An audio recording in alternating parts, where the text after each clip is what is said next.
Oi, oi, gente! Sejam bem-vindos a mais uma aula de programação competitiva. Essa vai ser a nossa 12ª aula e eu vou falar de teoria dos números. O objetivo dessa aula é apresentar para vocês uma nova forma de fazer operações aritméticas, que vai ser com aritmética modular. Além disso, eu também vou falar sobre o algoritmo de CD, como encontrar primos, fatorar um número em seus fatores primos e passar algumas intuições e alguns algoritmos também que vocês podem usar de caixa preta para resolver problemas. Então, vamos lá. Então, começar aqui com um exercício motivador, né? Como sempre. Então, o rapaz Vitali, ele tem dois dígitos preferidos, o dígito A e o dígito B. Ele vai chamar um inteiro de firmeza se na representação decimal desse inteiro ele vai possuir só os dígitos A ou B, ok? E um número firmeza vai ser chamado de bonito se a soma dos seus dígitos for um número firmeza. Então, por exemplo, vamos dizer que os dígitos favoritos de Vitali são os dígitos 1 e 3. O número 12, ele não vai ser firmeza, porque o número 2 não é um dígito favorito de Vitali. Por outro lado, os números 13 e 331, eles são firmeza, porque só são formados por dígitos A e B. Além disso, o número 111, ele é bonito, porque ele é firmeza, só é formado por números uns, e a soma dele dá 3. A soma dos dígitos dá 3. Então, como a soma também é firmeza, a gente chama esse número de bonito. Só que esse 11 não é. E aquilo que o Vitalik quer saber, dada essa definição de números firmeza e bonito, é qual a quantidade de números bonitos de tamanho exatamente n. Ok? Então, vou mostrar aqui um exemplo. Se ele quer saber números de tamanho 3, tal que os dígitos favoritos dele são 1 e 3, esses são todos os números de tamanho 3 formados por dígitos 1 e 3, ok? Eu calculei a soma deles, então a soma de 111 é 3, 103 é 4, e assim por diante. E dá pra perceber que todos esses valores de cima são firmeza, e a única soma que é firmeza é a soma dos dígitos de 111, que é 3. Nenhuma das outras somas é formada por dígitos 1 e 3. Por isso, nesse caso, a quantidade de números bonitos de tamanho exatamente n, para n igual a 3, a igual a 1 e b igual a 3, vai ser só 1, que é o valor 111. Ok? E como eu sou um professor preguiçoso, antes de ensinar qualquer coisa para vocês, eu já quero perguntar se vocês têm alguma ideia de como resolve esse problema. Alguém tem algum palpite?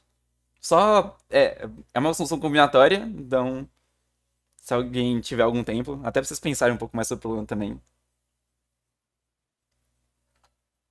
Dá para pegar a soma máxima fácil, que é basicamente o maior número vezes o n. Aí tenta enumerar todos os valores até lá que são firmeza, e aí tenta cada um deles alguma coisa. Vai ter um brute force, e eu concordo com você que não pegar o valor. Pegar o valor máximo é fácil, mas outra coisa que é fácil também é pegar a soma, né? Porque, por exemplo, se a gente fixa a quantidade de As nos nossos valores de tamanho n, no nosso número de tamanho n, para pegar a soma é muito fácil. Porque a gente vai ter quantidade de A's vezes A mais quantidade de B vezes B. E essa vai ser a soma dos dígitos. Então, se a gente iterar de 0 até n para quantidade de A's, a gente consegue, em O de 1 praticamente, saber a soma. E aí, depois disso, é só ver se essa soma resulta em um número firmeza. Se resultar, a gente conta todos os números de tamanho n formados por IAs, ok? Então, a gente vai iterar pela a quantidade de As, de I até N. A quantidade de As vai ser I, a quantidade de Bs vai ser N menos I. E a gente vai formar um número com essa quantidade de As e Bs. E a quantidade de inteiros que tem essa quantidade de As e Bs é simplesmente N escolhe I, ok? Isso aqui é tranquilinho. Para cada uma das I posições, a gente vai escolher I posições para serem As e o resto vai ser B. Então a nossa resposta vai ser simplesmente bruta quantidade de As e calcula. E se a soma for firmeza, calcula N escolhe I. E tal que N escolhe I é dado por essa fórmula aqui. Ok? N fatorial sobre N menos I fatorial e fatorial.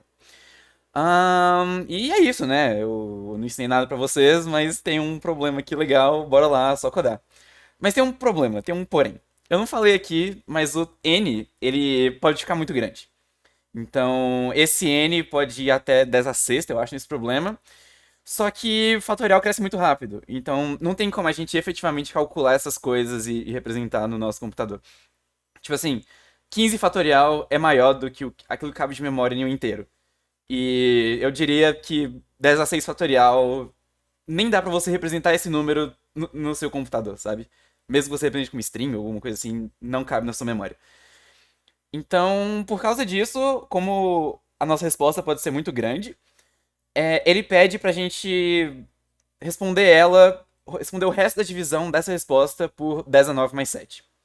Ele escolhe esse número porque, primeiro, ele é primo, ele é muito grande, e se a gente tiver uma resposta errada, mesmo que quando a gente calcule 10 a 9 mais 7, o resto da divisão por 10 a 9 mais 7 dessa resposta errada, vai ser muito difícil bater com a resposta certa.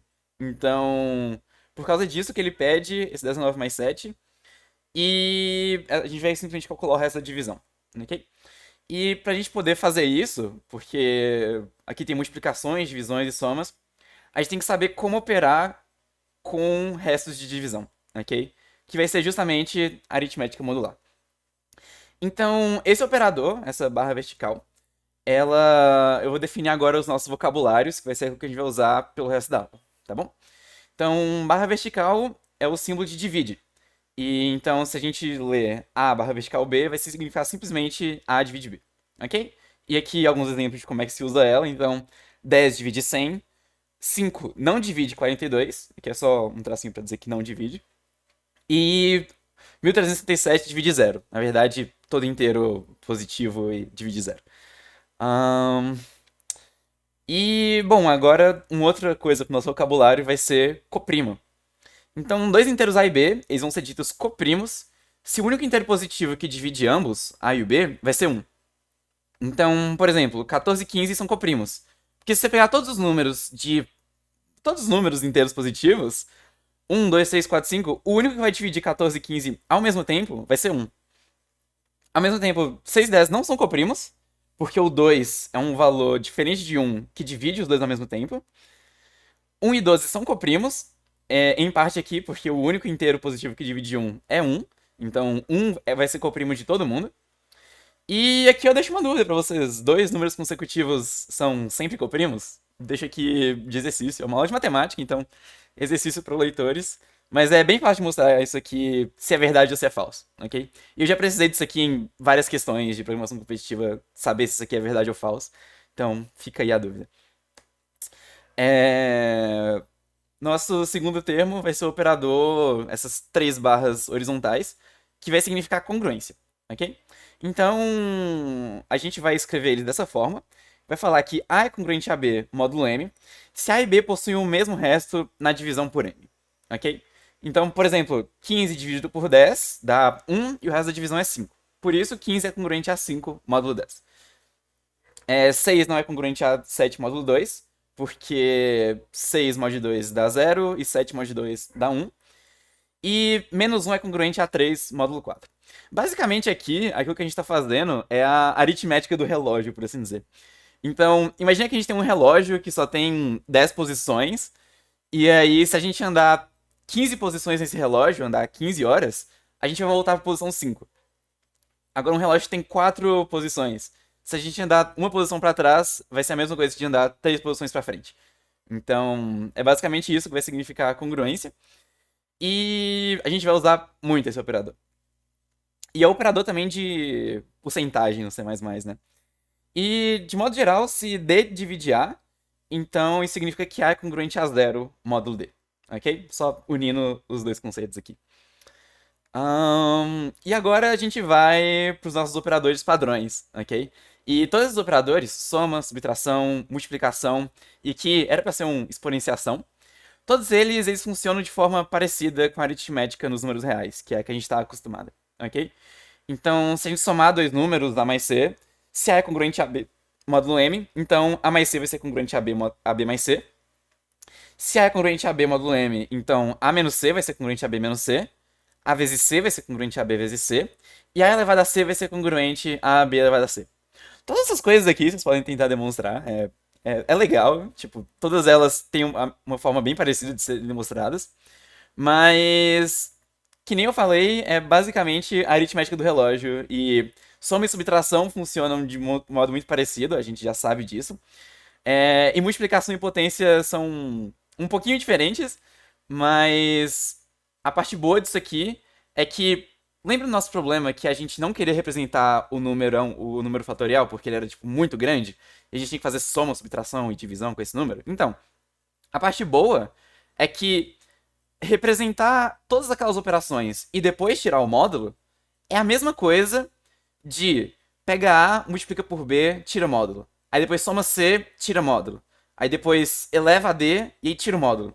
A gente pode tirar o módulo todas as vezes, de modo a garantir que os nossos números são sempre pequenos, cabendo em um inteiro ou em um long long ou algo assim. Ok? E isso aqui é muito bom pra gente, que vai permitir que a gente faça quase todas aquelas operações. Com exceção de um rapazinho que é a divisão. Ok? Esse rapazinho é uma exceção porque qual que é o resto da divisão de 2 terços por 5, sabe? Porque nos números reais, 2 terços é 0,666, né? Só que aqui a gente não tá nos números reais, a gente tá trabalhando com aritmética modular. Então só inteiros que a gente tá trabalhando aqui. E, bom, não dá pra fazer isso aqui a priori, sabe? E por causa disso, como isso aqui não tá bem definido ainda pra gente, a gente vai definir a divisão de uma forma diferente da que a gente tá acostumado, tá bom? Então, nos números reais, A dividido por B, a gente podia muito bem representar isso como sendo A vezes 1 sobre B, ok? Que também é a mesma coisa para os números reais de A vezes B a menos 1, B elevado a menos 1, ok? Aqui, na aritmética modular, a gente vai representar de uma forma meio parecida. A gente vai definir que A dividido por B vai ser a mesma coisa que A vezes inverso modular de B. Esse B a menos 1 eu vou chamar de inverso modular de B. Ok? E, bom, o que é o inverso modular de um número? Qual é a definição formal do inverso modular de um número? O inverso modular de um número A, módulo m, vai ser um número entre 1 e m menos 1, tal que quando a gente multiplica esse número por A, o resultado vai ser congruente a 1 módulo m. Ok? Então, essa é a definição formal de inverso modular. E a parte importante aqui vai ser como descobrir esses valores, né? Porque eu tô dando ênfase aqui, porque aqui no nosso problema, a gente tem uma divisão, né, para calcular o n escolhe i. A gente tem n fatorial dividido por n menos i fatorial e fatorial. Então, no lugar de fazer essa divisão, a gente vai calcular o inverso modular de n menos i fatorial e o inverso modular de i fatorial. E aí vai deixar. Agora a gente vai poder operar tudo na aritmética modular, módulo 19 mais 7. Tá bom? E 19 mais 7 é um primo, então tem um teorema, que é o pequeno teorema de Fermat, que assim como todo teorema que tem Fermat no nome, não foi o Fermat que provou. O inverso modular de A, módulo M, se M é um primo, ou módulo P aqui, vai ser congruente a elevado a P menos 2. Ok? Então, a gente vai basicamente, para achar o inverso modular de um número, a gente vai exponenciar ele a P menos 2, dado que a gente sabe que exponenciar um número a um inteiro positivo é show, que nem estava nos slides anteriores. Eu já falei isso pra vocês. E é basicamente isso. Era só isso mesmo que eu queria pra gente tentar agora resolver nosso problema.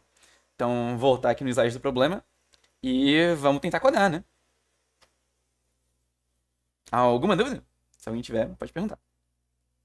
Você vai ter que pré-processar o fatorial? Vou ter sim. Ah, então tá bom. Então, deixa eu abrir o problema.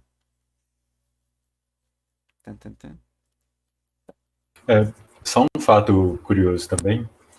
Dependendo da questão, a gente não precisa usar inverso multiplicativo para calcular combinatória, porque tem como a gente só usar o triângulo de Pascal.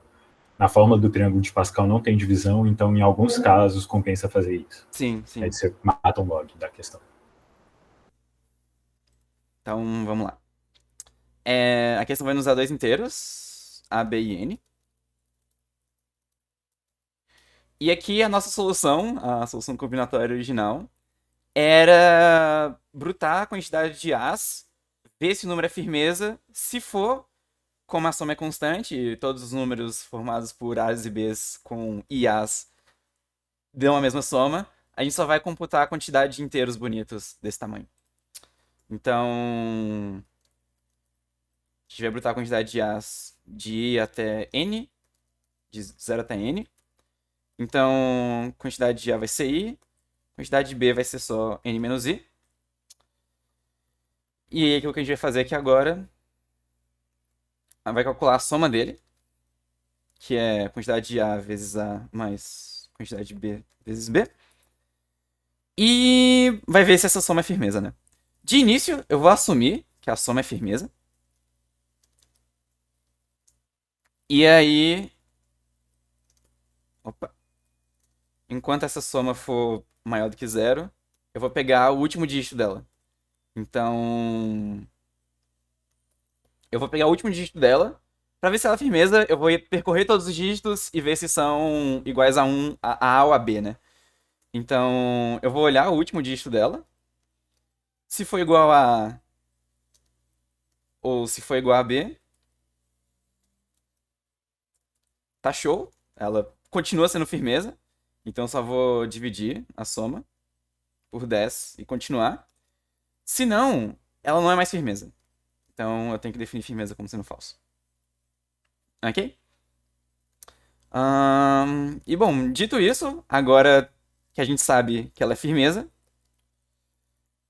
que a soma é firmeza e que o nosso número é firmeza, a gente só precisa calcular a quantidade de números que tem essa quantidade de A's e o resto de B's, né? Mas não, você tem que breakar aí, não? No while, senão vai ficar pra sempre, né? Não, porque eu tô sempre dividindo por 10. Ah, é verdade, aqui eu tenho que breakar. Vou abrir. E dar um break. Vai sair, mas se der o break é mais rápido. Não, acho que não Não sai, sai, não. inclusive. É. Pode virar aí se funciona. Eu só podia colocar o sobre igual a 10 fora também. É. Se ficar dividindo por 10, vai aproximar do zero, aí vai chegar uma hora que não vai dar zero. Tipo, Mas é porque pode não entrar nesse if aqui, né? Pode nunca entrar nesse if. E a soma vai ser entendi. sempre constante. Outra coisa que podia fazer também é... se for diferente de A e diferente de B, eu seto firmeza como falso. E aí eu sempre divido. E pronto, fica menorzinho. Bonitinho. Tá bom, então se é firmeza, a quantidade de números desse tamanho vai ser só... eu vou criar uma variável ns e vou só fazer... somar o escolhe, n escolhe i. E vou tirar o módulo aqui. E aí, depois desse for, eu imprimo o ns. E começo o ns como 0. E aí, vamos fazer o escolhe, né? Então...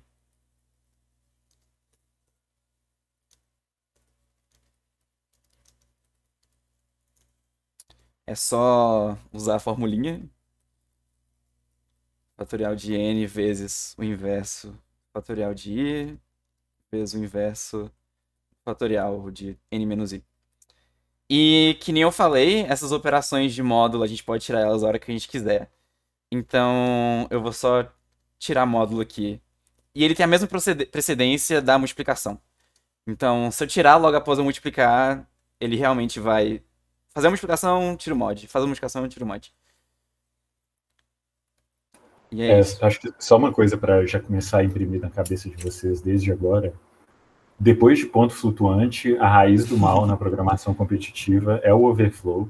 Então tomem muito cuidado com o mod. Inclusive, a gente tomou um overflow na aula, então, tipo, na aula teste. Eu tomei também então, assim, na segunda aula teste, Bernardo.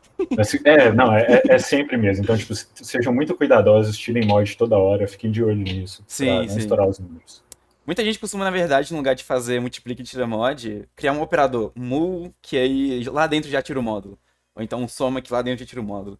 Então, ou já cria um struct, tipo de um... ou então já cria um struct para todas as operações já serem de aritmética modular. Então, eu vou processar os fatoriais, que nem a gente tinha dito no início da aula. O n vai até 10 a 6, então processar os fatoriais é super fácil.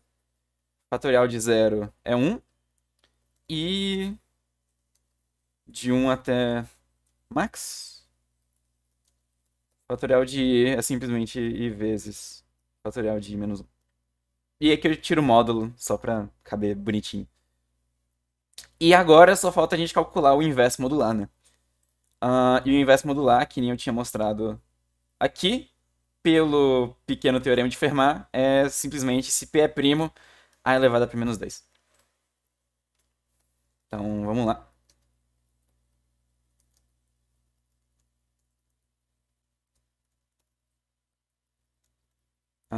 Fexp. E como é um numerão, P elevado a P A elevado a P menos 2, eu vou usar algo que o Bernardo ensinou na aula passada. Essa aqui é a única coisa que precisa de coisas de aulas passadas muito forte assim, que é o Fexp, ok?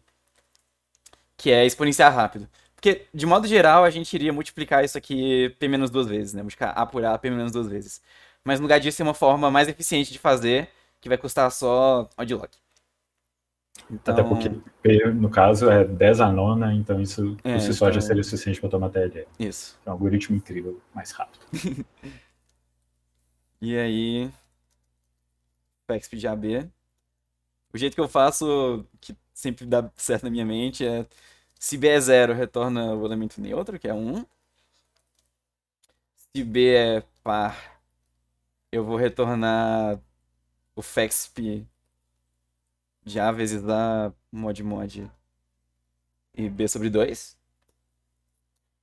E caso contrário, eu só vou retornar o Fexp A vezes o Fexp de AB menos 1. Também mod. Tendo mod em todos os lugares. E é isso. Eu acho que isso é suficiente pra responder o problema. Vocês viram algum erro aqui no meu código ou algo assim, Bernardo? Ou Bruno? Eu fiquei bem atento, não achei não. Faltou definir o mod. Faltou definir o mod, obrigado. Sempre posso contar com o menino Caio. Você vê que minha atenção não é suficiente, necessariamente. Justo. Mod das 9 mais 7. Vou pegar um café, tu não confio em nada que você fez aí no meio. Então, vamos ver. Deu certo o primeiro caso. E deu certo o segundo caso. Então, bora mandar.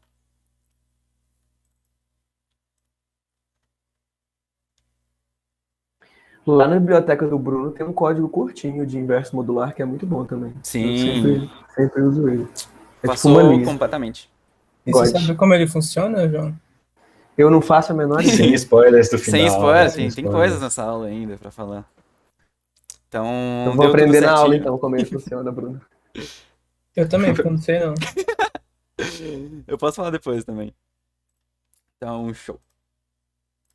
Então, antes de continuar aqui, eu queria falar coisa com vocês. Gente, como é que descobre se o número é primo? Vocês sabem? Então eu recebo um inteiro N. Eu quero descobrir se N é primo. Eu sei que tem um papel que fala que é polinomial, então é trivial. Justo. Então, bom, pra descobrir se N é primo, antes de tudo, a gente assume que todo número é primo, a menos que se prove o contrário. Então, a gente assume que é primo. E aí a gente itera por todos os números menores do que N. E, bom, a definição de primo é divisível só por 1 e ele mesmo. Então a gente vai iterar por todos esses números. E se a gente achar um valor que divide esse número, ou seja, não deixa resto na divisão, que é basicamente n mod igual a zero, ele não é mais primo. E aí, sei lá, se for primo, eu vou imprimir aqui que é primo. Se não, eu vou imprimir não primo. E aí o Bernardo, na aula 1, ele ensina pra gente que esse algoritmo tá certo, ele é O de n, mas tem um jeito de melhorar ele e fazer ele n raiz, que é basicamente colocar aqui e isso aqui funciona. Ok? A gente só itera até a raiz do número. Só correção aqui, aula 0. Aula Pra 0. quem é bem raiz mesmo. É bem aula 0 mesmo, tá bom. E aí, só pra ver se tá certinho aqui. Então, o número 10 não é primo, o número 11 é primo. Tô convencido. E agora eu quero uma coisa a mais. Eu quero saber se... Vai dar errado pro 1 isso aí, né? mas o 1 não importa. Agora eu quero saber como é que a gente descobre os divisores de um número, ok? Então, eu vou ter um vetor dos divisores. E eu quero descobrir todos os divisores de um número. Uma coisa que eu posso fazer é iterar. Agora eu posso iterar do 1 até o n. E se não deixa resto de divisão, se i divide esse número, então simplesmente eu coloco aqui no meu vetor de divisores. E aí é isso. Aí eu posso aqui, por exemplo, imprimir os divisores.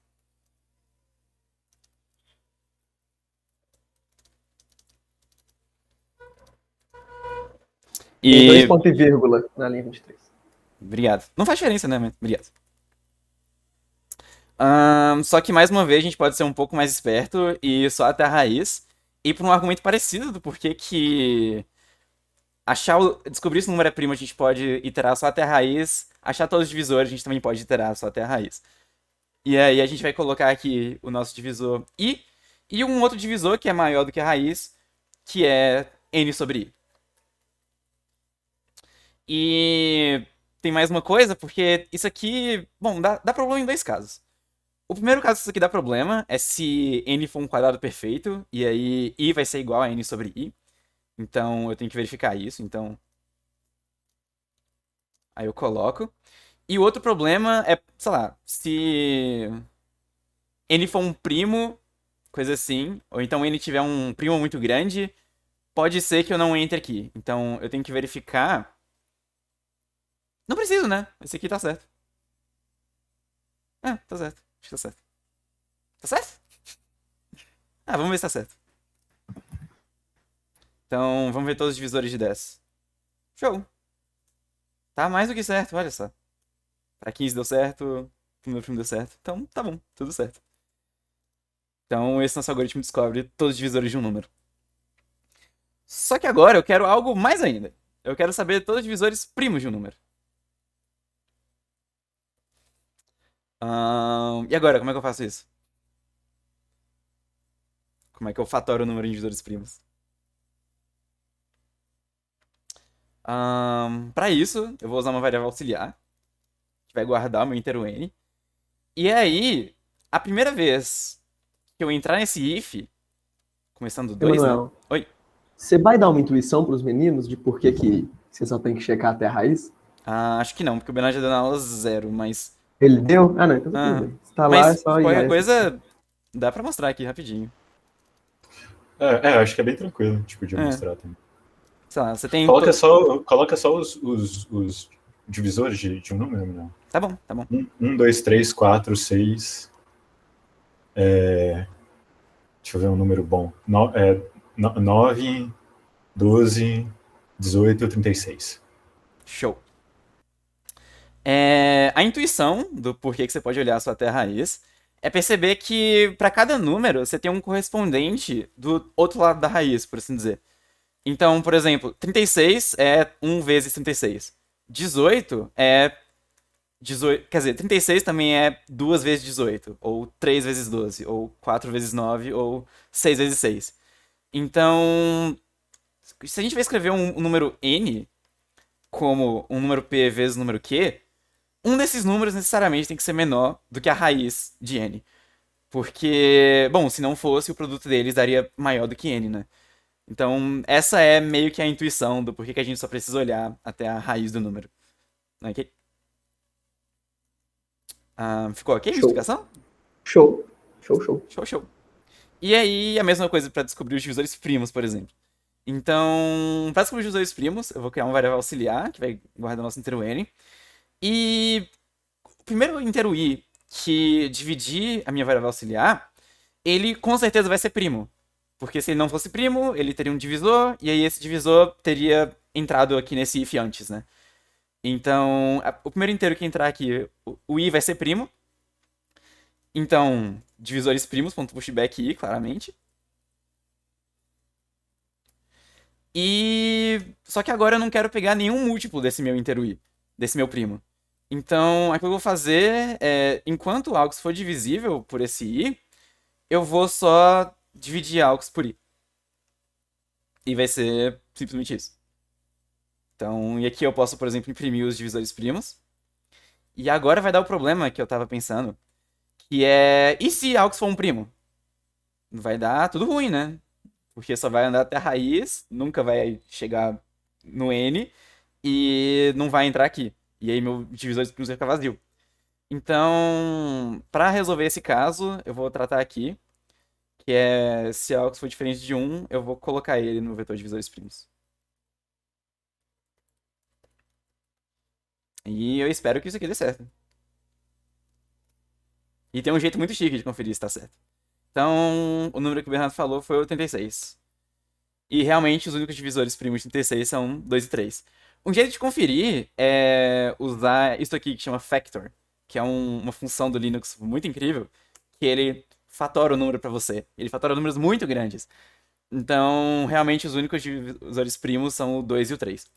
E aqui ele ainda devolve com a multiplicidade desses valores, né? E aí eu acho que eu vou querer fazer isso aqui também. E é super fácil retornar a multiplicidade. Como é que a gente está dividindo AUX por I toda vez? A multiplicidade do I vai ser o número de vezes que a gente consegue dividir AUX por I sem deixar resto. Então, eu posso só colocar isso aqui dentro. E se eu der um FAT do 36, retorna a mesma coisa que o factor retornou. E aí eu posso fazer para vários números aqui e vai dar tudo show. Ok? E bom, por que eu gastei esse tempo para falar sobre como encontrar os divisores de um número e coisa assim? Porque existem infinitos números primos, bora então falar de um pouco deles, né? Voltando no código lá, não dá para fazer uma otimização que em vez que você ir até chegar a n, não basta você chegar I vezes I menor ou igual a AUX? Dá, e na verdade dá para fazer o seguinte, eu posso ignorar a existência desse AUX e substituir todas as ocorrências deles por n, que o algoritmo continua funcionando perfeitamente. Então você tá certíssimo, eu posso fazer isso sim. É um pouquinho contraintuitivo, porque isso aqui vai ficar sempre reduzindo, então a condição do for fica um pouquinho estranha. E além disso, melhora, mas melhora o caso médio, né? Porque no caso geral a gente sempre teria que andar até a raiz, e isso não gera uma melhora de complexidade. Esse algoritmo aqui ainda é raiz, mas no caso médio realmente ele tá bem melhor do que era antes. Então, a gente pode fazer isso aqui sim. E isso aqui, mesmo que a gente esteja dividindo sempre o n, ele continua com a propriedade de que se ele tem algum fator primo que divide n, pode ter no máximo um fator primo maior do que a raiz que ainda assim divide n, sabe? Essa é uma propriedade do porquê que a gente pode fazer isso aqui com a variável auxiliar e com o n aqui no lugar, né? Então, show, deve fazer sim, e melhora o caso médio. Gente, agora sério, essa linha 34, assim, esquecer ela é facílimo, assim. É ó. facílimo. E tem que tomar muito cuidado com isso, tipo assim. Porque se o maior primo de n tiver multiplicidade de 1, vai sempre cair nessa linha.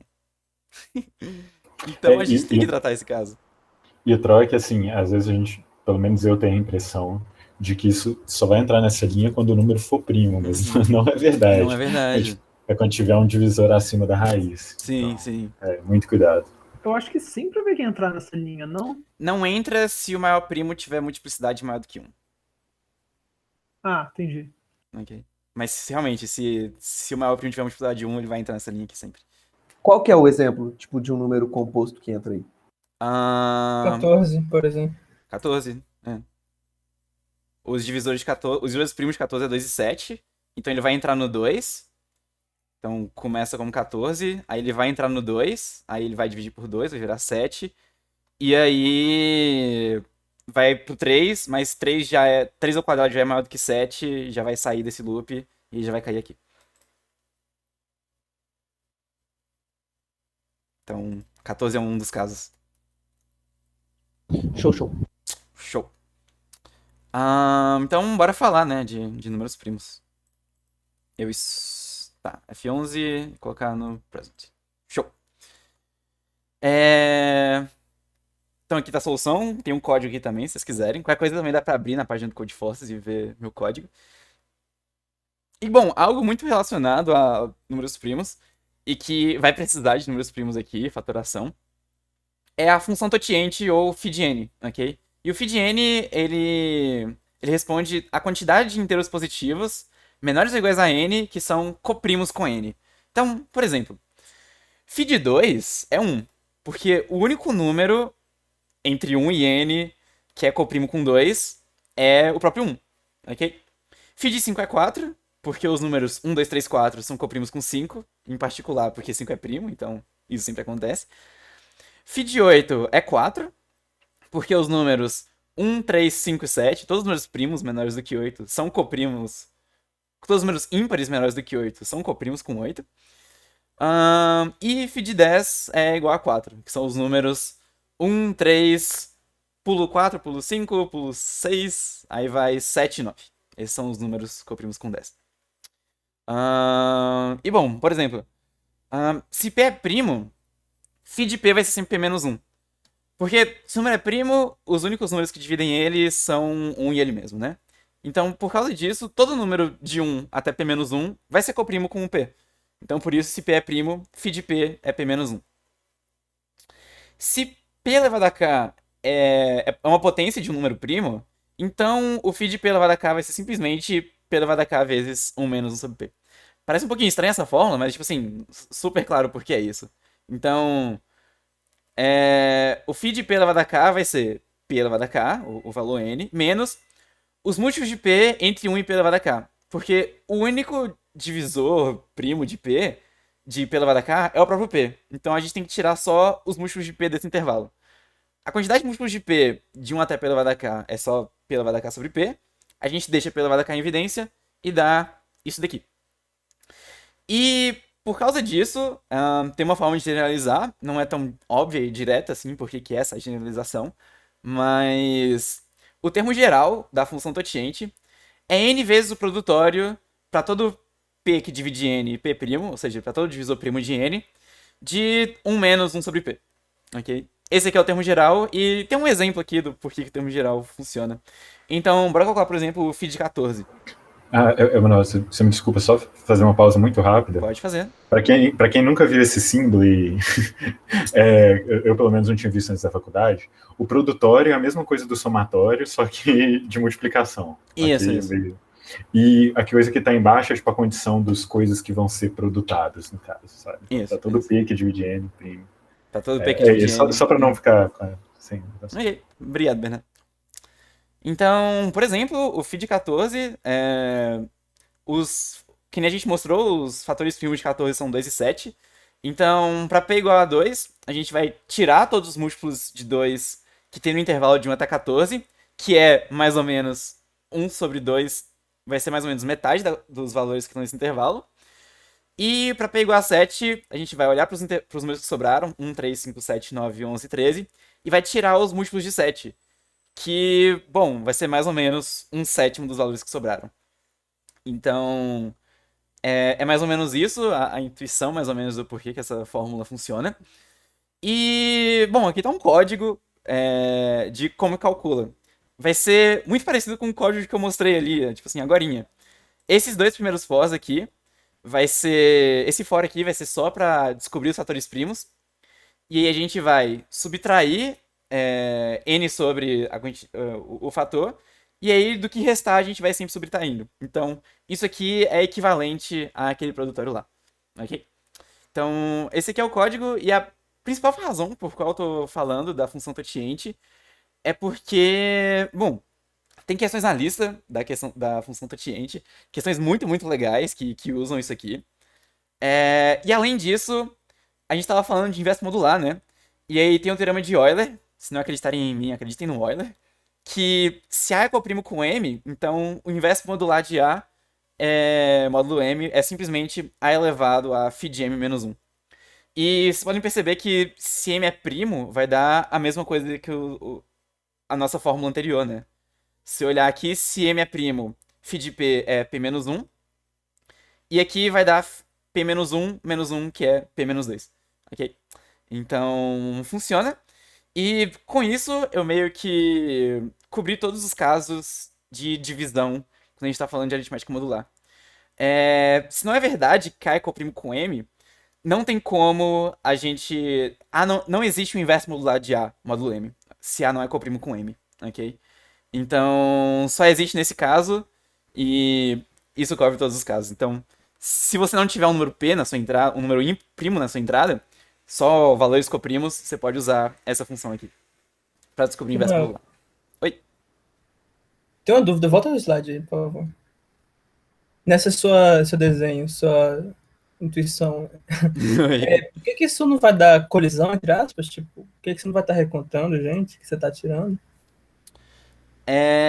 Porque aquilo que eu vou querer contar aqui agora vão ser os múltiplos de 7, não múltiplos de 2, né? Depois que eu já tirei todos os múltiplos de 2. Então. E é justamente isso que eu tô fazendo. Eu tô pegando todos os números que não são múltiplos de 2, ou seja, n vezes 1 menos meio. E aí, dentre todos esses números, eu tô pegando todos aqueles que são múltiplos de 7. Que aí é Ah, o tá. piso de 1 sobre 7. Ok? Entendi. Deu pra entender mais ou menos? Ok. Nem o piso, né? Vai dar exato, né? Nem sempre dá exato, mas sempre é o piso. Tipo, é sempre o piso de resto sobre P. Ok? Que é que nem tá aqui no código. É sempre o piso de resto sobre P. Show. Deixa no código aí só 5 segundos pra eu ler ele e tentar Tranquilo. processar. Tá, então o que eu faço no código é eu quero achar o quociente de n, né? Certo? Uhum. Aí eu vou Tá ordenando. estranho esse código. É o código da eu biblioteca, tô- Bruno. Ih, O que é esse. O que é esse I aí? Esse I, realmente, né? Não tem I. Tá errado isso aqui. Realmente era pra ser P. Aqui o erro foi meu. Aqui o erro foi meu. Na biblioteca tá I. é Aqui. P, certo? Era pra ser P, era só pra ser P. Desculpa. Tudo bem. Então eu começo em 2 e eu vou indo de 1 em 1 até a raiz. E aí, se P divide N, Uhum. enquanto o resto de N por P for 0, eu divido N. Ok. Uhum. E aí, esse hatch aí é o quê? É o meu tociente que eu tô calculando. O hatch AutoTeach está calculando. No início você assume que todo número é coprimo com N. E aí depois você vai removendo pra cada fator primo. Entendido. Ok. Beleza, então. Certo. Show. Isso não dá exato sempre, não, mano? Essa divisão linha 7? Dá exato. Dá sempre exato. Sim, Ah, você tá. tem toda razão, dá sempre exato. Porque N é múltiplo de P, né? P divide N. Então realmente dá sempre exato. Tá certo. Então tá show. Entendi. Show. Então, eu ia trazer uma questão de tociente, mas a aula já tá muito longa, então vamos continuar aqui pra uma outra questão motivadora, que essa sim eu acho muito legal. O tociente de primo é tipo primo menos 1. Sim. Quando é que isso ocorre nesse código? Aqui, né? Se n é primo, não vai fazer nada aqui nesse for. E aí vai entrar só nesse if. E aí a gente vai subtrair o número sobre n. Quer dizer, e vai subtrair aqui bonitinho. E isso aí também acontece no caso do 14, por exemplo. Acontece. É a mesma coisa. Porque ali você checa só até a raiz, então Na se o comprimido verdade- for maior que a raiz, você retorna, você faz de novo isso aí. Certinho. Sei. A gente vai tirar só um aqui, né? Show. Então, continuando. Agora a gente vai falar de MDCs ou GCDs, a língua que você quiser falar. Então, o MDC de A e B é só o maior inteiro D, tal que D divide A e D divide B ao mesmo tempo. Ok? Então, agora a gente sabe que é um MDC, que é o máximo divisor comum. Vamos pro problema. Então, Fernando é um garoto que tem... Ele tem N inteiros positivos, de A1 até a N.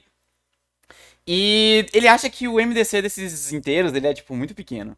E aí, por causa disso, ele queria aumentar o MDC. Ele acha meio chato ter um MDC tão pequeno. E aí, pra aumentar, ele quer tirar alguns desses inteiros, ok? Então, uma propriedade do MDC é que se você tira o MDC de vários números, se você tirar algum desses números da sua lista, o MDC só pode ser maior ou igual. Então, ele vai usar isso e ele quer remover alguns inteiros para conseguir aumentar esse MDC. Para isso, só que ele também é meio preguiçoso, e aí por causa disso ele quer tirar a menor quantidade de inteiros possíveis, ok? E é justamente isso que ele quer saber. Ele quer saber a menor quantidade de inteiros que tem que ser removido da sequência dele, de modo que o MDC tenha crescido, seja maior do que o MDC dos valores originais. Então, por exemplo, se ele tem 3 inteiros, 1, 2 e 4, e o MDC de 1, 2 e 4, o MDC de 1, 2 e 4 é 1, e aí ele vai tentar, então, tirar algum desses valores, alguma quantidade desses valores, de modo a aumentar o MDC, de modo a fazer o MDC do resto maior do que 1. Então, se ele tentasse tirar o 4, o MDC de 1 e 2 ainda é 1, então ele não conseguiu. Se ele tentar tirar o 2, o MDC de 1 e 4 é 1, então ele não conseguiu. Mas se ele tirar o 1, o MDC de 2 e 4 é 2, então ele conseguiu, tá? Tudo show. Agora, se ele tivesse 4 números, e ele, sei lá, tentasse tirar o primeiro deles, bom, o MDC de 6, 9, 15 e 30 é 3, então a gente quer tirar números de modo a aumentar esse MDC. Se ele tentasse tirar o primeiro, o MDC ia continuar sendo 3. Então, não deu certo nesse caso para ele tirar só um dos números. E você pode tentar com qualquer um desses números, tirar algum deles individualmente, que o MDC vai continuar sendo 3. Então, por causa disso, a resposta nesse caso é tirar 2 números.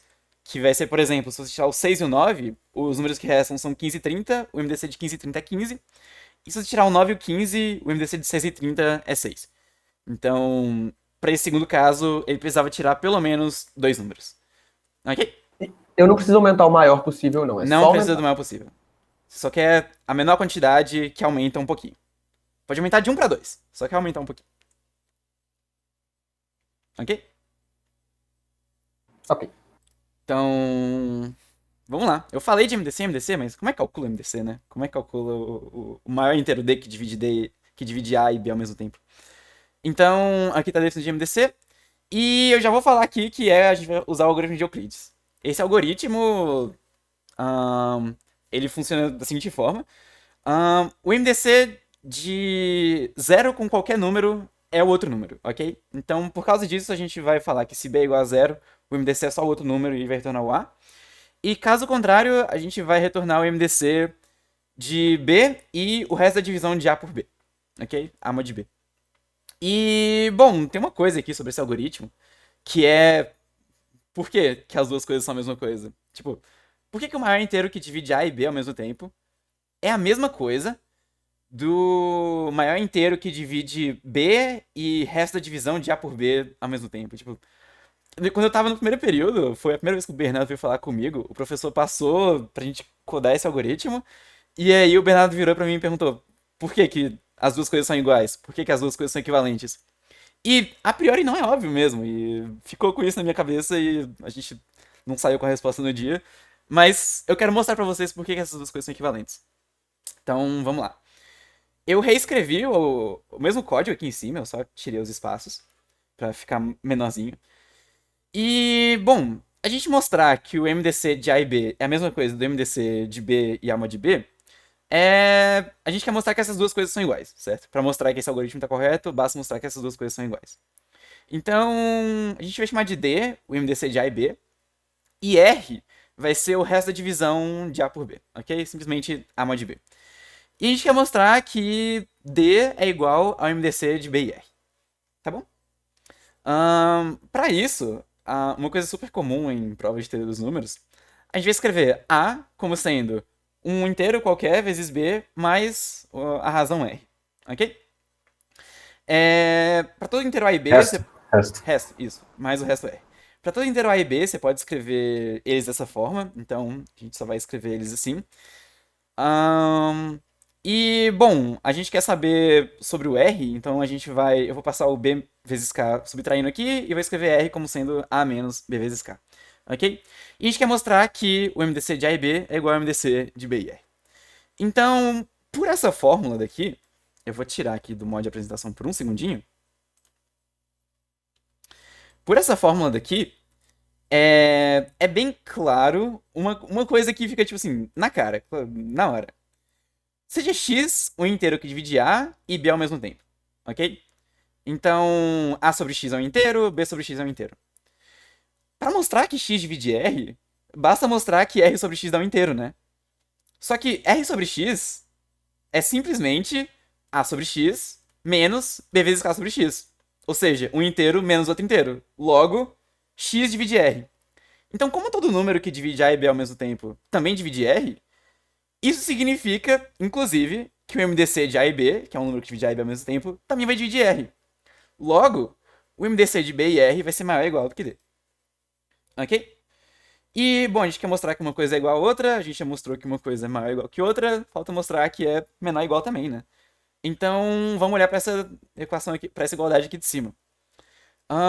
Da mesma forma que essa igualdade de baixo nos mostra que se o inteiro divide A e B ao mesmo tempo, ele também divide R, essa igualdade aqui de cima vai nos mostrar que todo inteiro que divide B e R ao mesmo tempo também vai dividir A. Inclusive o MDC de B e R. Logo, a gente tem que o MDC de B e R é menor ou igual ao MDC de A e B. E bom, uma coisa é maior ou igual, ela também é menor ou igual, logo as duas coisas são iguais. E por causa disso, o algoritmo do MDC, o algoritmo de Euclides, tá certo. Ok? E eu acho show isso aqui, porque no primeiro período eu queria muito saber a prova disso.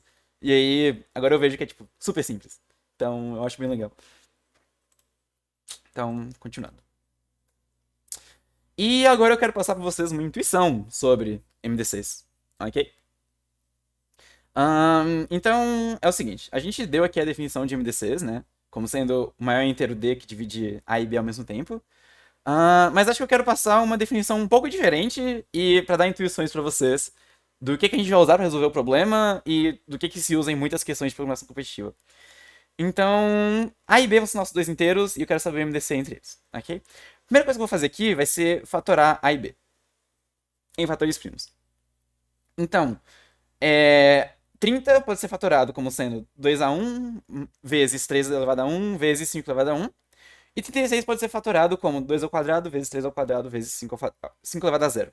Essa aqui é a fatoração deles em fatores primos. E bora ver como é que fica a fatoração do MDC deles. O MDC entre eles é 6. E 6 é 2 elevado a 1 vezes 3 elevado a 1 vezes 5 elevado a 0. E um pouco além disso também, como é que fica a fatoração do MMC deles, o mínimo múltiplo comum. Então, o MMC de 30 e 36 é 180. E na fatoração dele é 2 ao quadrado vezes 3 ao quadrado vezes 5 elevado a 1. E tem uma coisa muito importante de ser percebida aqui. Tipo assim, muito, muito importante a ser percebida aqui. Percebam que para a fatoração do 6, eu olhei o mínimo entre os fatores do 30 e do 36, ou seja, o mínimo entre 2 elevado a 1 e 2 elevado a 2, e aqui foi igual a esse mínimo, foi 2 elevado a 1. O mínimo entre 3 elevado a 1 e 3 elevado a 2 é 3 elevado a 1, que foi o fator do 6.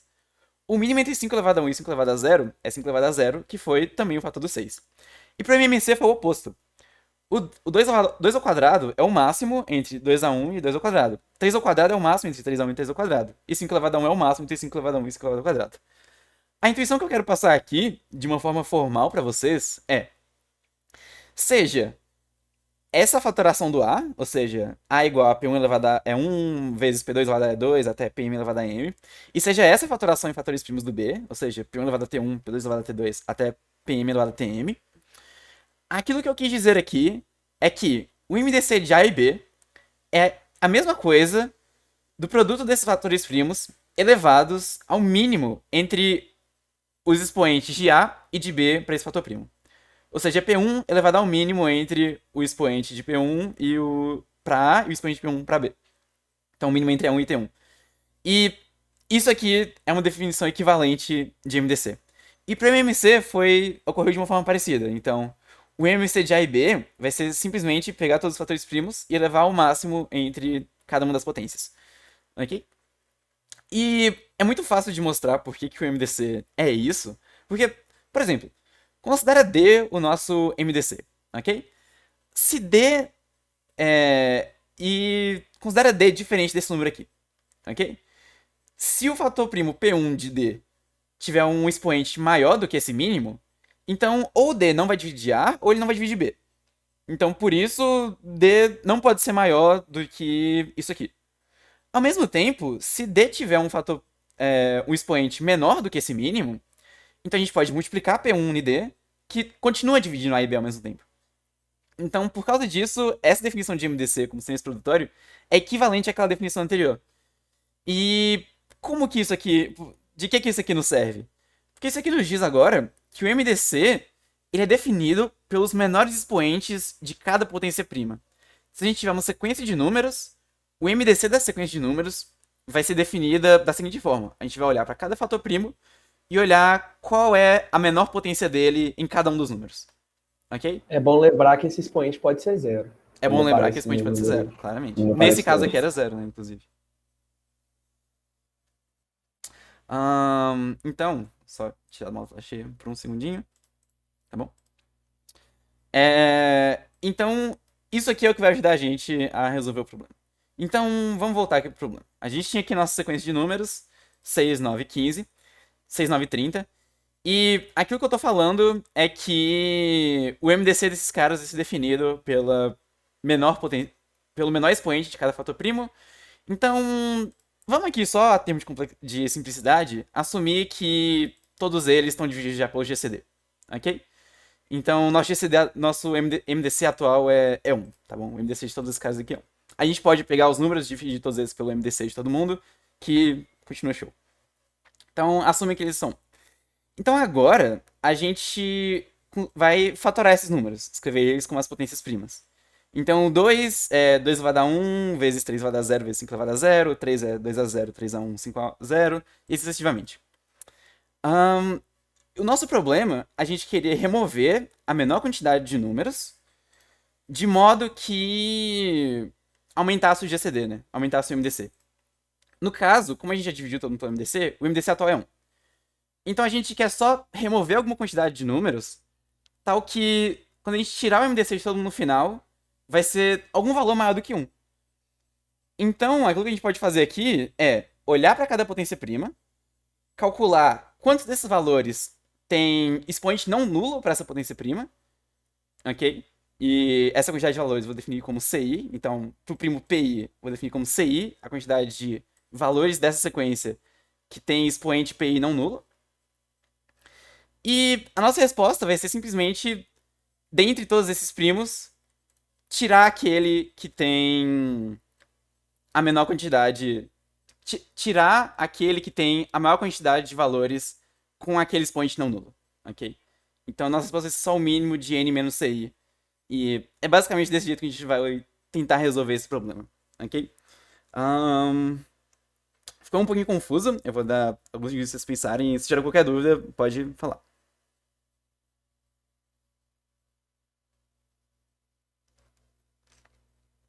Então, um dos primos, vai existir um primo aí, que antes ele estava em todos os... antes ele estava em vários números e agora ele não vai estar em nenhum. É isso? Isso. Quer dizer, aquilo que vai acontecer é que vai ter algum primo. Se a gente fizer isso, vai ter algum primo que ele não aparecia em alguns números. Ok? Não aparecia em vários números. E a gente vai remover esses números que ele não aparece. Dessa forma, o MDC dos valores resultantes vai ser maior ou igual a esse nosso fator primo. Então, nesse caso aqui, por exemplo, o 5, ele aparece como fator primo do 5 e do 10, certo? E ele não é fator primo de 2 nem de 3, ok? Então, se a gente remover 2 e 3, a nossa resposta, o MDC dos números que restam, é pelo menos 5.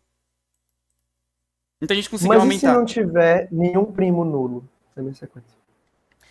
Justamente por isso que a gente dividiu pelo MDC. Okay? Ah, ok. Entendi. Podia ser, eu concordo, podia ser que não tivesse nenhum primo nulo. E aí aquilo que a gente teria que fazer, só voltando aqui, seria olhar para esses mínimos. Olhar para os valores que tem o expoente igual a esses mínimos. Ok? Acho que, na verdade, tipo, o que você está fazendo basicamente é achar o gargalo, né? Sim. E tirar o gargalo. Aí quando você tira o GCD, achar o gargalo fica mais fácil. Quando eu tiro o GCD, achar o gargalo fica muito mais fácil. Porque agora o gargalo são os caras que tem expoente igual a 0. Entendi. Então, o que você quer achar na sequência inicial é o maior, é o primo que tem o maior número de carinhas, o menor número de carinhas ali dentro, que são igual à menor potência que aparece. Mas aí quando você tira o GCD, a menor potência sempre vira normaliza para 0. Ok. Isso. Você quer minimizar o CI, certo? Eu quero maximizar o CI. O CI é a quantidade de valores que o primo PI divide. Ok? Eu quero minimizar N menos CI.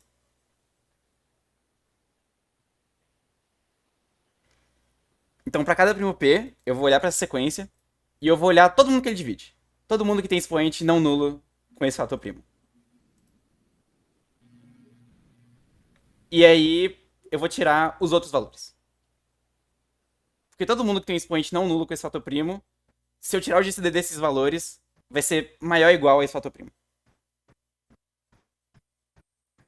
Outra forma de ver é que, tipo, você vai pagar uma galera e vai sobrar alguns, e aí eles vão ter algum GCD. E aí você pega qualquer primo que divide esse GCD, para chegar nessa solução, você poderia ter feito a operação inversa pegando esse primo. Se a gente pegasse esse primo que divide o GCD e olhasse quantos caras ele divide, né? Aí todos os outros a gente tira e a gente saberia quantos que vão sobrar, né? E aí testa tudo, pronto. Isso. Talvez fique um pouco mais fácil quando eu mostrar no código. Eu também vou deixar esse slide aqui do ladinho, pra caso vocês queiram se convencer um pouco mais olhando pra ele. Eu vou só abrir aqui o problema e vou começar a codar. Então, deixar aqui por enquanto. E eu vou codar aqui no próprio fatorial. Oi!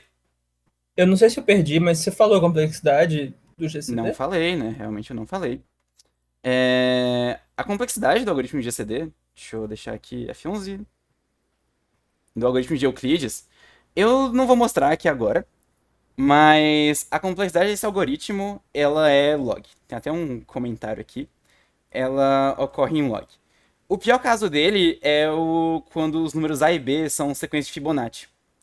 Que aí você pode perceber que se A é Fibonacci de I, B é Fibonacci de I-1, aqui vai retornar Fibonacci de I-1 e Fibonacci de I-2. Ok? Então, o pior caso é quando são números de Fibonacci. Só que é meio difícil de tentar mostrar isso. Então, por isso que eu escolhi não colocar aqui nessa aula. Mas é fácil de ver que é log, porque primeiro supõe que A maior que B, porque se A menor que B, essa linha 7 vai fazer basicamente um swap. Vai swapar. Aí se A maior que B, o B não vai mudar, vai só passar, e o A vai ser modizado. Aí o rolê é que quando um cara é modizado, quando você faz um valor mod e outro que é menor, o valor resultante vai ser sempre menor ou igual a metade. Porque pensa só, se B... Resultante... Tá. A mod B vai ser sempre menor ou igual a A sobre 2. Porque se B for maior do que A sobre 2, então vai ser só A menos B, né, esse mod. Se for, por exemplo, 20 módulo 17, é 3, né? Então vai ser só a diferença, então obviamente é menor do que A sobre 2. Aí se B for menor do que A sobre 2, aí bom, o resultado de um módulo é sempre menor ou igual, é menor que o módulo, né? Sim, então também sim. nesse caso dá menor que A sobre 2. Então o A mod B vai ser sempre menor do que A sobre 2. Então com 2 passos da recursão, você dividiu um deles por 2. E aí assim que um deles chega em 0, acaba nossa recursão, então. Show. Completamente log. Obrigado, Bruno. Em outras palavras, é O de glórias. É O de glórias. Pode usar quanto você quiser.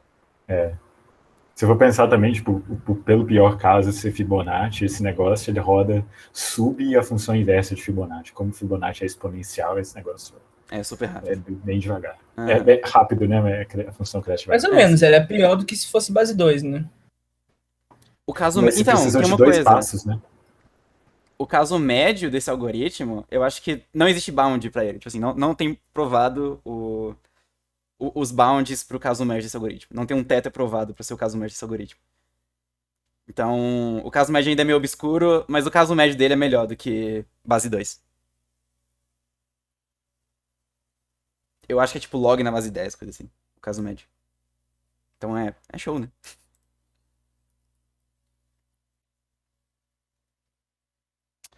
Então, vamos lá.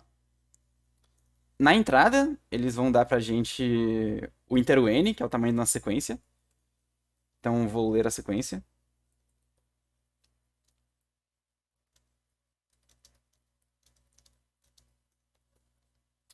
E agora, para cada valor A da sequência, aqui na nossa solução, eu primeiro dividia todo mundo pelo GCD, só para ficar um pouco mais fácil.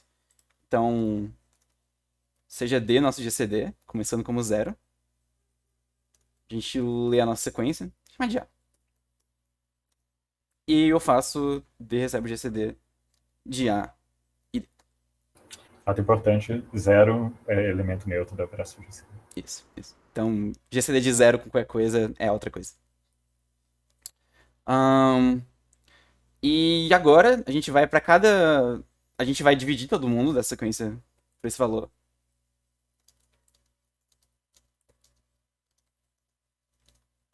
E agora, para cada um desses valores, a gente vai só fatorar e calcular para cada primo quem são os caras que ele divide. Então, para isso, eu vou fazer um map de int para int, que é. Ele mapeia o primo para quantidade de valores que ele divide. Ok? Então. Para todo mundo no V.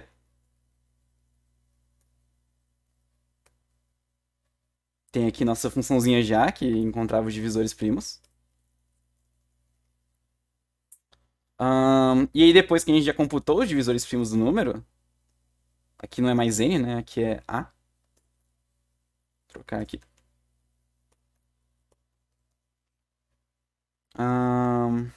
E acho que tá show. E aqui a também. E agora para todo mundo, eu vou... como aqui a gente tem os primos com a multiplicidade deles, eu vou fazer uma coisa, um truquezinho aqui, que vai ser... Se tiver gente nos divisores primos, se tiver algum divisor primo, eu vou só fazer...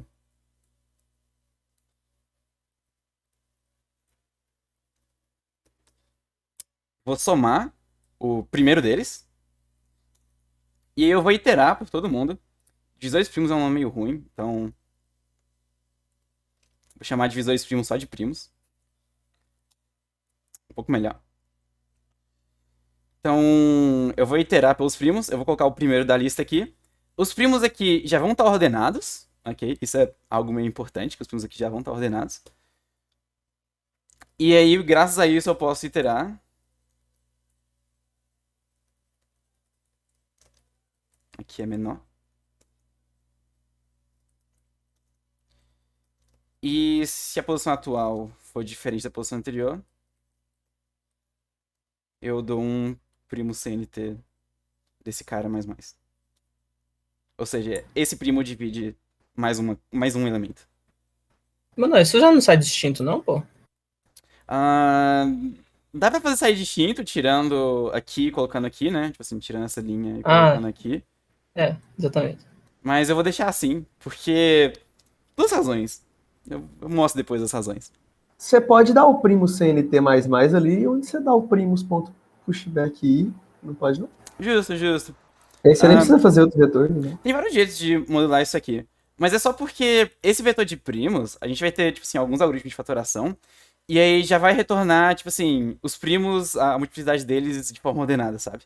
Aí eu quero só mostrar aqui como é que você faz se você tem o vetor dessa forma, ok? Com os primos Show. ordenados já com a multiplicidade deles. Acho que é um pouco show, assim.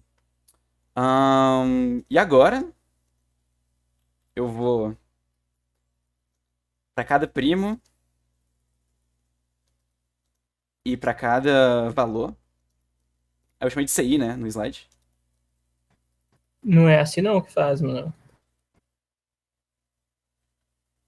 Obrigado, Bruno. Isso. Eu vou começar a minha resposta como sendo N, falando que eu tenho que tirar todo mundo dos meus elementos. E aí, a minha resposta vai ser o mínimo entre a minha resposta e N menos 6, que é o que eu quero minimizar. E aí eu só... Tem uma coisa aqui nessa questão, que é... Se for todo mundo igual, não tem como, né? A gente pode tentar tirar todos eles. Tipo assim, o único jeito seria tirando todos eles. Mas aí o GCD de um conjunto vazio não é bem definido, e aí por isso ele pede pra imprimir -1, se for esse o caso. Então... Inicia a resposta como N+1, aí você pode imprimir. Não, mas a resposta vai ser sempre N menor ou igual que N-1, né? Ah, não, perdão, me confundi. Eu ia falar pra você começar... Mas pode ser não, também, eu posso começar ela com N+1 aqui. Não, mas é porque eu achei que no final você ia imprimir N-answer, aí se você começasse com ok. N+. Justo. Então, se for N, eu vou imprimir -1. Se não, eu vou só imprimir a resposta mesmo. E vamos ver que está certo. Espero que esteja. Ah, eu não implementei o GCD, né? E nem declarei o primos.count. Ok. E nem tá usando C++17. E nem tô usando o 17, realmente. Ensina o build-in para eles, a função pronta. Não, ensina isso não. Tem o do C++17 mesmo. Uhum. Tem, mas como que é uma aula sobre isso? Aqui o que eles estão falando, gente, é que no C++, se você escrever underline GCD AB, ele já vai retornar. Tipo assim, já retorna o GCD normal. E a partir do C++17 pra frente, GCD de A e B também já retorna. Só que como que é uma aula sobre isso, acho que eu quero implementar o próprio GCD. Então, GCD de AB, se B for 0, retorna A. Se não, retorna o GCD de B a mod B. Show. CT. E aqui é primos CNT. Pode ser primo CNT. Vamos de primo CNT. Vou deixar no plural. E é isso aí. Acho que tá show.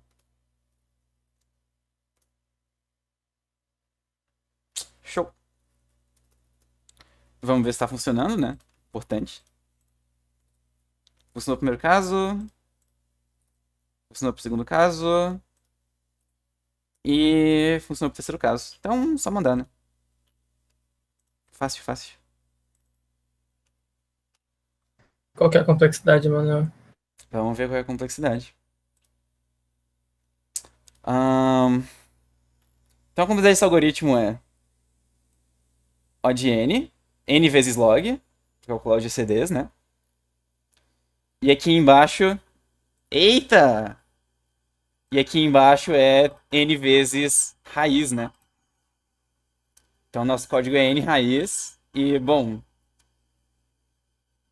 N é 3 vezes a 5, raiz disso aqui, vamos ver quanto é que dá. Eita. 3 vezes a 5 vezes... Quero ver se sai dessa aí, Manuel. Raiz de 1.5 10 a 7. Que tá entre 10 a 9 e 2 a 9. Ok, ok. Como é que sai dessa, né? Como é que melhora a complexidade desse algoritmo? Bom, pra isso... Caramba, se foi premeditado. Que show. Plot twist, né? Eu vou ensinar um algoritmo pra vocês de como fatorar em tempo mais rápido. E sair aquele nosso algoritmo de N raiz pra uma coisa melhor. Foi tudo premeditado, Bruno.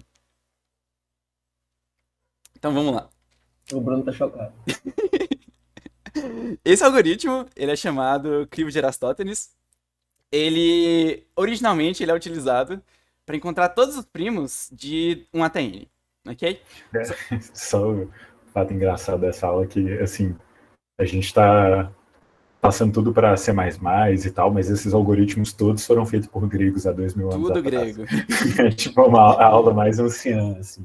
Tipo assim, os caras eram muito bons em teoria dos números, né? Não tem nem como. Então, vamos lá. E esse algoritmo vai funcionar da seguinte forma, para achar todos os primos nesse intervalo. Então, no início, a gente assume que todo mundo de 2 até n é primo. Todos os valores nesse intervalo são primos, ok? Bom, porque, que nem eu disse, todo mundo é primo até que se prova o contrário. Então, todo mundo primo. E a gente vai marcar, a gente vai iterar por cada um dos elementos. Então, a gente vai iterar de 2 até n. E a gente vai marcar todos os múltiplos. Tipo assim, se o número que a gente tiver for primo, a gente vai para todos os múltiplos dele e vai marcar como não primo. Claramente esses valores são não primos, porque eles são múltiplos de alguém diferente de 1. Ok? Então, para começar aqui, a iteração partindo do 2, o i igual a 2, a gente vai iterar por todos os múltiplos. Então, o 4 é não primo, o 6 não primo, o 8 é não primo, o 10 não primo, o 12 e o 14. Ok? Incrementamos nosso i, então i igual a 3 agora, e a gente vai para todos os múltiplos de 3. Então, 6 é não primo, 9 é não primo, 12 é não primo e 15 é não primo. O 4, ele não é primo. Então, por causa disso, a gente não vai fazer nada. E agora o 5 é primo e a gente irá o 10, o 15. Só que eu vou parar aqui por agora, porque é fácil perceber que todos os valores que a gente marcou são não primos. E todo mundo que restou é primo. Então, eu não vou marcar ninguém novo, né? Então, por isso eu vou parar por aqui agora. E bom, é fácil perceber a corretude desse algoritmo, né? Tipo, com certeza o número marcado é não primo, porque se ele foi marcado é porque ele era múltiplo de alguém. Então ele com certeza é não primo. E todo número não primo foi marcado. Porque se o número é não primo, ele tem algum divisor nessa sequência, de 1 até n. Mais importante do que isso, ele tem algum divisor não primo nessa sequência. E, quer dizer, ele tem algum divisor primo nessa sequência. E por causa disso, quando a gente passou por esse divisor primo, que a gente com certeza passou, a gente também teria marcado esse nosso número não primo. Então, por causa disso, todo número não primo foi marcado. Ok? E por causa disso que esse algoritmo é certo, só que tem um porém, né? Esse algoritmo, apesar de certo, parece meio ruim. Tipo assim, a gente quer sair de uma coisa raiz pra uma coisa, sei lá, parece meio ruim. Ele parece, inclusive, quadrático, né? Porque na primeira iteração a gente faz n sobre 2. Tipo assim, a gente vai olhar todos os múltiplos de 2 no intervalo, que é mais ou menos n sobre 2. Depois todos os múltiplos de 3, que é mais ou menos n sobre 3. Depois todos os múltiplos de 5, que é n sobre 5. Então, apesar de a gente dar uns pulinhos de vez em quando, a gente sempre vai fazer uma operação que tem um fator de n. E a gente vai fazer isso n vezes. Então, parece ser algo quadrático, né? Mas. Será? Vamos mostrar. Então, considere que é um algoritmo parecido com um crivo. Que ele vai percorrer todos os múltiplos de todos os números. Então, o crivo, ele ia para os múltiplos só dos primos, né? Mas agora considera um que vai para todo múltiplo de todo número. Ok? Esse nosso algoritmo, ele, na primeira execução, ele vai fazer n sobre 2 operações. Na segunda, ele vai fazer n sobre 3, n sobre 4, n sobre 5, n sobre 6.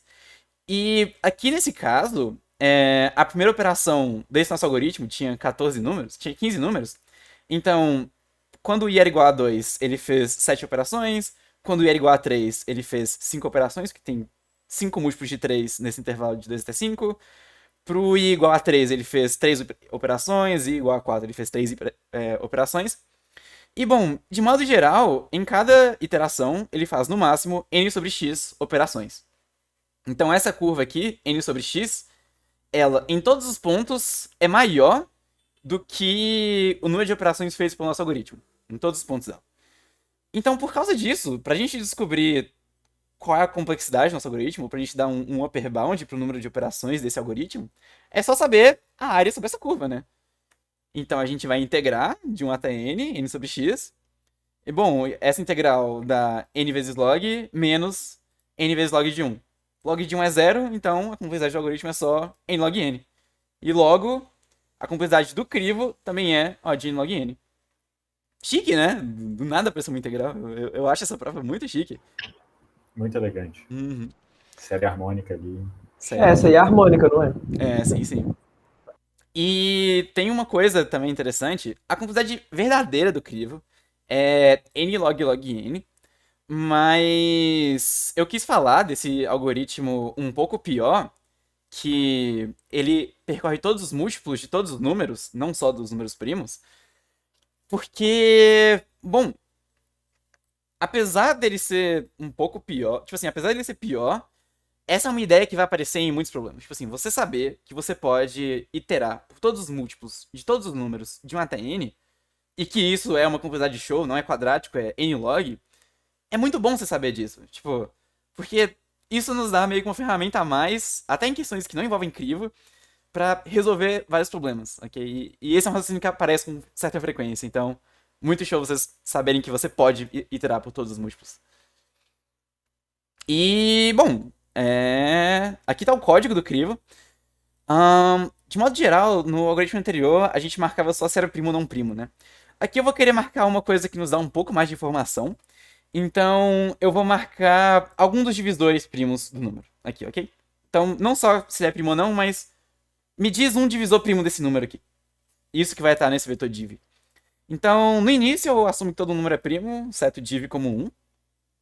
E aí, para todo i, de 2 até o nosso limite, que a gente pode passar aqui, se a gente não viu esse cara divisor, ou seja, se esse cara for primo, a gente vai percorrer todos os múltiplos dele e marcar que o primo i divide j. E é basicamente isso que o crivo faz. É a mesma coisa que eu mostrei no slide anterior. E por que eu uso esse div? Porque agora fatorar ficou super fácil, né? Então, a gente tem nosso vetor div que nos diz algum fator primo do número. Então, eu vou fazer uma função que vai retornar a fatoração prima desse número. Então, eu começo a inteiro n, enquanto o n for maior do que 1, eu vou ter meu vetor que vai retornar os fatores primos. Eu coloco um divisor primo de n e eu divido n por esse divisor. E simplesmente isso já serve para fatorar o número e descobrir os fatores primos. E é isso aqui que a gente vai usar para completar nosso algoritmo e deixar ele mais rápido. Então, vamos lá.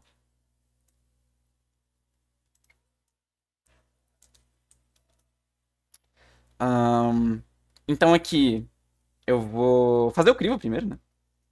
Então bora lá.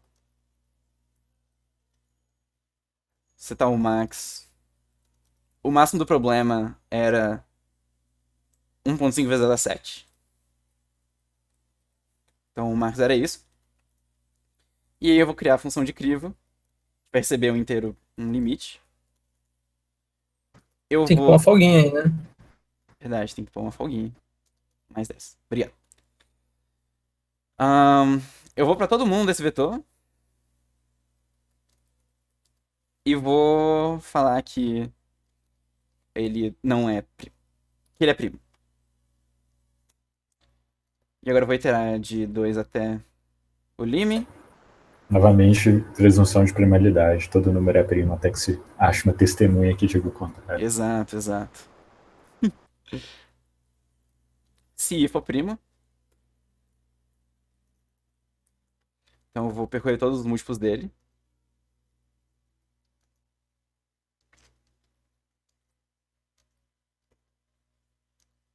E eu vou setar aqui o div de j. Aí.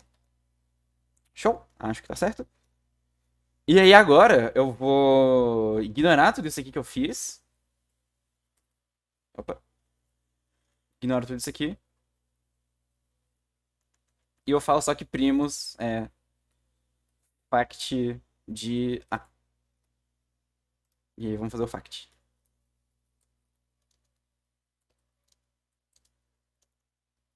Então, o vetor de retorno. Enquanto A é maior do que 1. Coloco um dos divisores. E divide A por esse divisor. E retorno o hash. E eu acho que é isso, né? Vamos ver. E, inclusive, vocês me perguntaram por que que eu fiz... Tipo assim, se não dava pra fazer isso aqui de outras formas. Eu fiz justamente porque o fact, ele me retorna os primos aqui. E ele vai retornar ordenado também. Ele tá ordenado de forma decrescente. Então, foi tudo proposital, sabe? Tudo premeditado. Manuel, Oi. faltou chamar o crivo. Faltou chamar o crivo, obrigado, Caio. Sempre posso contar com o menino, Caio. Então, vamos chamar o crivo pro limite. O limite dessa questão é 10 a 5 mais 7, então... Vamos chamar No aí. fact, quando chega no último primo, não vai faltar colocar ele? Não, eu tava confundindo, eu tava Fact. achando que eu. Hum. Eu confundi. Na minha cabeça, esse A maior do que 1 era dividir A maior do que 1. Ok. Um jeito de saber se o número é primo é ver se dividir é igual a I, né? Esse é um jeito de saber se o número é primo ou não. Por esse nosso algoritmo aqui. Então é show também. E aqui não pode colocar, né, claramente A maior do que 0, porque senão nunca para esse negócio. E como sempre a gente assume que 1 não é fator primo. E é isso aí. Vamos ver se tá funcionando.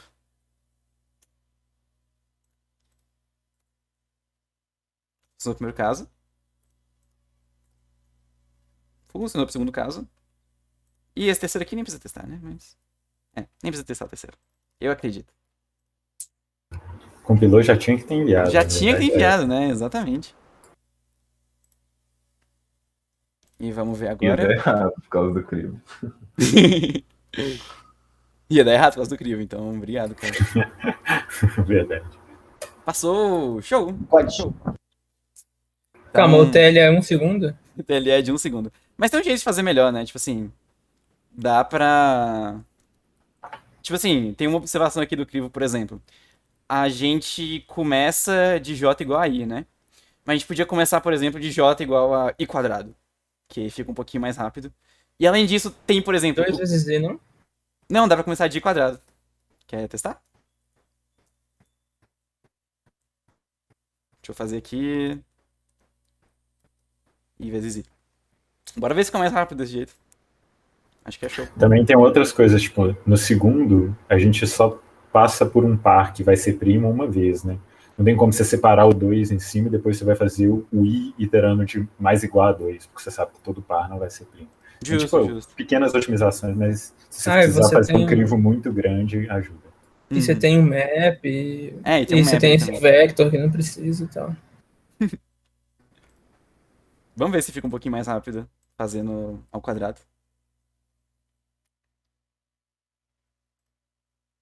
Eu não Eita, estou convencido. não está convencido, né? MLE, caramba, MLE. Eu acho que não funciona. Tipo assim, funciona pra dizer se todo mundo é primo, mas não fica bonitinho assim. Eu tenho que fazer também. Não, mas MLE não faz o menor sentido. Acho que eu tinha esquecido de fazer isso aqui.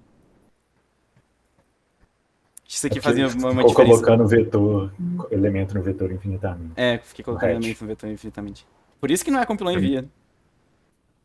Você não testou, né? Nem testei, verdade. Ah, mas agora vai. Não. Não tem Não era ali atrás, agora é. Aí ficou mais rápido. Show, né? E funciona, Bruno, completamente. Uma observação do porquê isso aqui funciona, Bruno, é porque pra todo inteiro menor do que a raiz, tipo assim, pra todo múltiplo de i menor do que i quadrado, ele é um múltiplo de um primo menor do que i também, sabe?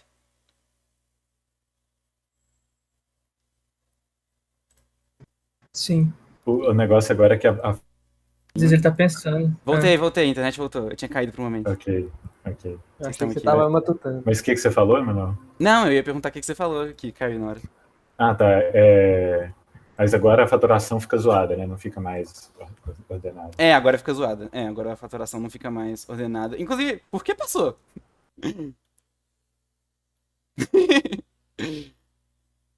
Acho que fica ordenada assim, Fernando. Fica assim, o meu crivo é. Eu sempre assim? pego ele da biblioteca minha, e ele é assim, começa na raiz, e Ok, tudo passa. Tudo funciona igual. ok. Chique.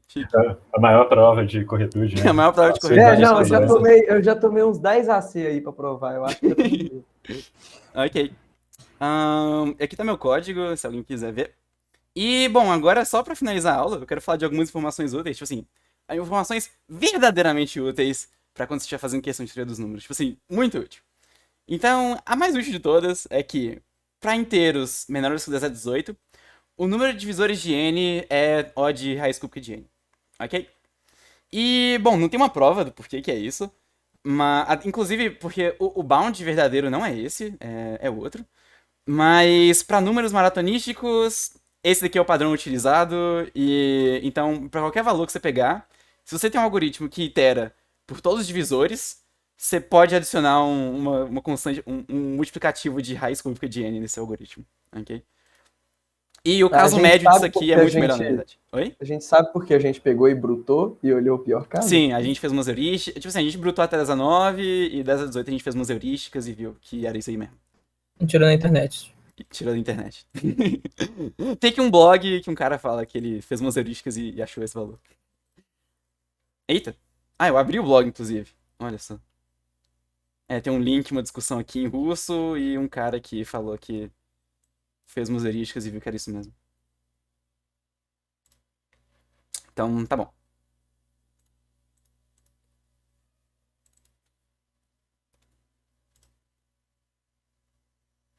Eu confio em qualquer coisa que um grão-mestre. Eu também confio em qualquer coisa que o vermelho fala. E, bom, outra coisa muito útil é o termo dos números primos, que diz que a quantidade de primos de 1 até n é O de n sobre log n. Esse aqui, a gente não vai usar tanto em algoritmos, tipo assim, a gente não vai costumar iterar por todos os primos, porque, a priori, a gente acha que a quantidade de primos é pequena, é log ou algo assim, ao menos eu achava. Mas a verdade é que não, a verdade é que tem primo pra chuchu entre 1 e n, e é basicamente O de n sobre log n, então tem muito primo. Por isso, algoritmos têm que iterar por todos os primos, normalmente não são tão bons, sabe? Não são melhores do que só iterar por todos os números, por exemplo. E, além disso, falar de alguns algoritmos caixa preta. Então, um deles é o Euclides estendido, que eu ensinei o algoritmo de Euclides, apesar de já ter na biblioteca padrão uma função GCD que calcula o MDC de dois números, o algoritmo de Euclides é usado para o algoritmo de Euclides estendido. A gente faz algumas mudanças nele, e a gente passa os valores A e B, e aquilo que vai retornar para a gente é não só o MDC de A e B. Ele vai retornar também inteiro x e y, tal que AX mais BY é igual a C. Ok? É igual a GCD. E essa igualdade é chamada de identidade de Bezout. E o Euclides estendido também é usado para encontrar inverso modular. E para isso é fácil, eu acho. Ok. Eu não lembro agora como é que era, mas basicamente você substitui, acho que o B pelo seu mod, e aí o C é igual a 1, algo assim. E você vai ver que A vezes X mais BY para ser igual a 1, X tem que ser inverso modular de A. É algo mais ou menos nesse espírito. Melhor ainda, na biblioteca do Bruno tem lá uma linha de código Exato. e funciona para primos e para coprimos, então Funciona para tudo. É sempre perfeito. garantido. E é super rápido. Então é isso que a gente usa na prática, né, normalmente. Outro algoritmo caixa preta é o Miller-Rabin. O Biratan falou que ele leu em algum lugar que descobrir se o número era primo, era polinomial. E realmente é polinomial no número de dígitos do valor. Logo, descobrir se o número é primo, dá pra descobrir em log n usando Miller-Rabin. É um algoritmo probabilístico, mas na implementação da biblioteca e para maratona, para valores menores do que 10 a 18, ele é determinístico. E eu digo que ele é probabilístico, mas é uma probabilidade alta o suficiente para você poder só usar várias vezes até ter um índice de acerto epsilon, que com certeza esse número é primo, sabe? Então, vocês podem só usar de caixa preta, copia o Miller-Rabin e digita prime, e o inteiro n, e é isso. E vai tem descobrir lá rapidinho. na E tem a biblioteca, biblioteca do claramente. Bruno. O que não tem na O biblioteca. que não tem na biblioteca do Urano. Outro algoritmo que se usa de caixa preta é o Polarro, que ele vai fatorar números em raiz cúbica de n, o que é Raiz bem... quarta, pô. Raiz quarta? Não, é raiz cúbica. Eu posso dar louco. Mas ele vai fatorar números, tipo assim, 10 a 16, muito rápido. E... Então, por exemplo, na Nacional caiu um problema que era... Quer dizer, na Subregional caiu um problema que era... Simplesmente, ele te dava uma sequência de inteiros e depois te dava um grafo. Você podia ignorar o grafo, ler a sequência de inteiros, fatorar e imprimir os inteiros. E você acertava o problema. Então o Polaroid ficou muito Sem poderoso. ter que ter observação esperta. Sem assim, ter que era ter nenhuma observação esperada. esperta. Só Foi assim que passamos, inclusive. isso. É raiz quarta. Às raiz vezes quarta? log, talvez, mas Tá é bom, raiz tá quarta. bom. O fator polinomial Show. ou não? Como é que chama? É polinomial? Não sei. Ninguém. Raiz Mas quarta é um polinômio? Não, né? é um polinômio. Eu acho. Se está debaixo É de um algum polinômio de é um um polinômio. quarto grau. Ok. Mas ele funciona assim, é super show. E era isso que eu queria falar aqui. Então, grande parte das coisas que eu tirei daqui tá no CP Algorithms. O blog deles de álgebra, em específico de álgebra, ensina muita coisa. É muito chique e eu realmente gosto muito desse blog deles, dessa parte de álgebra. Tem a lista de exercícios de teoria dos números. Eu recomendo que vocês façam várias coisas que eu falei aqui ao longo dessa aula. Tem um exercício para cada uma dessas coisas. Então, podem fazer, tá bem show. A aula da USP de teoria dos números foi onde eu aprendi teoria dos números. Ela é ministrada pelo Bento, que é um cara muito gente fina. E aí eu assisti essa aula, meus olhos brilharam, eu falei, é isso, maratona incrível, a teoria dos números. Então, foi meu primeiro tema favorito de maratona, então eu gosto bastante dessa aula. E, além disso, tem o teorema chinês do resto, que quando questões de teoria dos números ficam difíceis, normalmente é esse carinha aqui que aparece, teorema chinês do resto. E, assim, se vocês quiserem se aprofundar mais na teoria dos números, é por aqui que eu recomendo que vocês olhem, tá? Teorema chinês do resto. E era isso que eu queria dar. Obrigado por estarem aqui, gente. Obrigado pela aula, Obrigado pela Manuel. aula. Obrigado.